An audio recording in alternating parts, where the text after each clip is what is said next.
Hey, what's up guys? Welcome back to Brotel. Here's a review for the last banner, Battling Navarre. This banner's appearance is rather short compared to the Voting Gauntlet ones. I think this banner ends on April 9th, so in a couple of days. I know this video is kind of late, but if you pulled already, hopefully this review video is still useful. And without further ado, let's get started. So as you guys may have noticed, I changed some stuff around and added more numbers. The red numbers in the stats are the negative IVs and the greens are the positive. And the raw total stats is just the total stats without weapons and passives included. Anyways, the first hero is Caeda, Talus's Heart. She is a red sword flyer type, and at max level she has 36 HP, 25 attack, 37 speed, 24 defense, and 34 resistance. She has low HP, attack, and defense, but has really high speed and resistance. I believe she is tied for the third most speed and the third most resistance in the game. With this kind of stat spread, Caeda is really only good versus mages, unless you give her some type of skills to help her specialize against certain types like the armor slayer weapon she has. With inheritance, you could change her up a little bit. I guess a Woe Dow with Moonbow might work, or maybe a Killing Edge Plus with the specials Iceberg or Glacies. She wields the weapon Armor Slayer Plus. It has 12 might and is effective against armor types, so attack is raised to 37 with this weapon, which is still awful, but this weapon does allow Caeda to one round KO Hector and do a good chunk of damage to Drog. It also gives her enough attack to kill green mages like Nino, Julia, and Cecilia. It's a decent weapon, but how many armor heroes do you really see in the game to need a weapon dedicated for killing armor types? Probably not that many. If you use an all-flying team, then I could understand, since flyers aren't exactly the best at fighting tanky enemies. Otherwise, one mage on your team is usually all you need. Assist skill is Rally Speed, grants the ally +4 speed until the end of the turn. Good assist, good buff, and good for dead turns. Passive type A is Darting Blow 3, grants her +6 speed when initiating combat. So you may think she already has too much speed, but allows her to double enemies in the 33 to 38 range. And there are a lot of popular heroes in that range. However, she's not able to two-hit KO most of them, so it's probably not the best ideal skill for her. I think she's a good candidate for Life and Death 3. It helps her attack stat a lot by increasing it by 5. Type C is Fortify Flyers and grants adjacent flyers +6 defense and resistance at the start of each turn. It's an essential skill and a must-have for flyer teams. Pair her up with Hinoka and you will get that +6 for every stat besides HP. Overall, I think Caeda is just an okay unit. For her to be decent, you would have to give her a lot of expensive skills because her base kit is not that great. Only notable inheritable skill is Fortify Flyers. Darting Blow 3 is excellent, but you can find it on a few 4-star heroes out there, being Florina, Rebecca, and Tharja. Should you pull for her? Only if you are creating a flyer team. That Fortify Flyers is going to be important, otherwise no. Next is Sophia, Nabada Prophet. She is a red tome infantry hero, and at max level she has 40 HP, 33 attack, 19 speed, 28 defense, and 29 resistance. Sophia is interesting in terms of stats. She is like this slow ass bulky mage, but the picture makes her look like this fragile ass character. Aside from speed, her other stats are quite good. She's actually the slowest hero in the game, right behind the dude with no nipples. Best IVs for her is probably going to be plus attack and minus speed. Minus speed reduces her speed to 16 speed, and she gets doubled by like 19 irrelevant negative IV heroes, so there's no need to worry about that. Her weapon is Fenrir, plus it's a vanilla tome with 13 might, which increases her attack to 46. So there's always two tomes that we consider when we talk about mages. Those are the Raven tome and Blade tomes, which I'll talk about a little bit later. Her special is Dragon Fang. It's on a 4 charge cooldown and grants 50% to attack. The effect is nice and is decent on Sophia, but the problem is that Sophia is so slow that 4 cooldown might be a little bit too long. Draconic Aura is an alternative option at 3 cooldown, and Moonbow is of course great with its low 2-turn cooldown. Passive A is Warding Blow 3, grants resistance +6 during combat if unit initiates attack. So with the base kit, Sophia can't actually kill Nino or Julia, since both of those heroes have high resistance and outspeed Sophia. So even though Warding Blow reduces 6 or 12 damage per fight, I don't see a reason why Sophia should be attacking any mages unless she was going to kill them off. If you use a Raven Tome, then Triangle Adept would probably be the best option to check greens and colorless types. If you use a Blade Tome, then consider using Defiant Attack. She's built kind of bulky, so surviving at 50% or lower HP is plausible. Passive C is Fortify Resistance 3. It grants adjacent allies +4 resistance at the start of each turn. Great skill, but if you want to change the skill, then go for Threatened Resistance to add more damage. Okay, so Sophia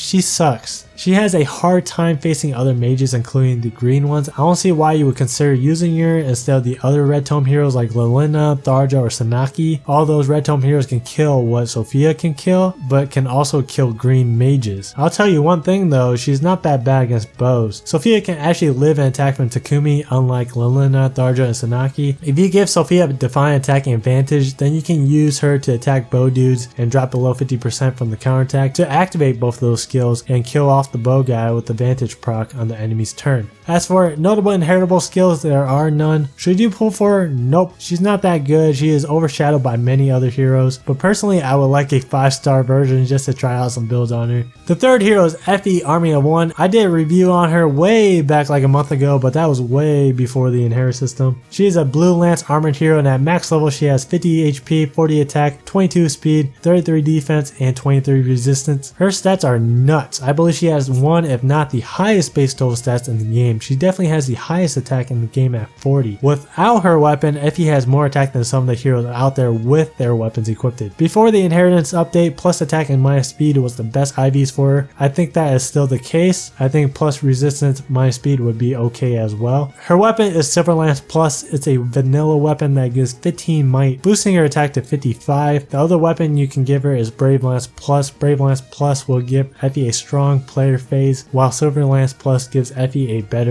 enemy phase, obviously because of the 7 differences in weapon might. Her assist skill is Smite, push adjacent ally 2 spaces farther away. I think it's better for someone else to use Smite on Effie than the other way around. She should definitely swap out Smite and use Pivot. It helps Effie get around the map faster. Death Blow 3 is her type A slot and grants plus 6 attack during initiations. It boosts her attack to over 60 with Silver Lance Plus, and with Brave Lance Plus, she's going to be doubling heroes at 54 or 57 attack, depending on your attack IVs. And yeah, there's not that many heroes that can live from that. It's a lot of damage, man. Alright, you guys all know how good Effie is. She was considered one of the best heroes back then, and it became even better after the inheritance update. Her base kit is awesome. You just only need to add in a special type C passive and swap Smite for Pivot. You can give her almost any special. I heard Escuchion, I don't know how the fuck to say it, but I heard it's the best choice if you want the strongest build for attacking during the player phase. For 5-star Effie, there are no notable inheritable skills. Silver Lance Plus is a strong weapon, but you can get that shit off of Jagan. And Warrior Fighter 3 can be inherited from a 4-star version of Effie. Should you pull for her? Of course, she's the best hero to have if you are farming for them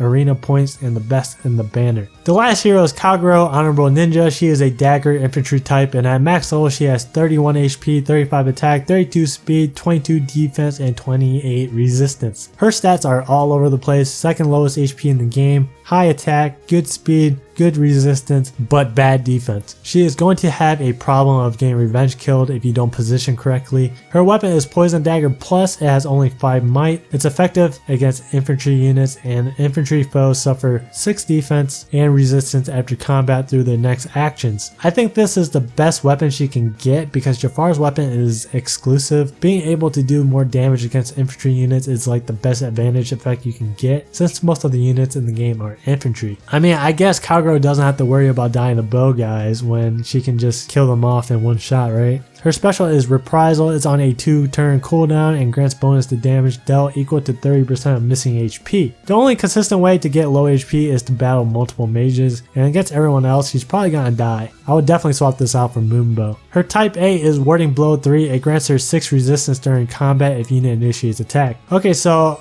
I went through the damage calculator and she actually just one-shots like 99% of the mages out there. So you really don't need that plus 6 resistance. The only one that counterattacks but still dies is Sophia. Other options worth considering are Death Blow 3, Life and Death 3, Fury 3, and that new skill Swift Sparrow 2. So Dagger Breaker 3 is her type B. If Kagero's HP is at or above 50% in combat against a dagger user, Kagero makes a follow-up attack and foe cannot. This has a nice skill, but it's not that good right now. There's some use of it in PvE, but in Arena there's barely any dagger heroes. Okay, so Kagero was and is still the best dagger hero in the game. Everyone was debating over who was the best dagger hero. Is it Kagero or is it Jafar? Then inheritance happened and Kagero is better. I think it's just because of the meta. It's very infantry focused. It's like infantry heroes galore in this game, so Kagero will always be useful in some way. The only notable inheritable skill is Poison Poison Dagger Plus, but there's no one to give the weapon to. If you have Jafar, you would just use him with his exclusive weapons. I think it's called Deathly Daggers or something.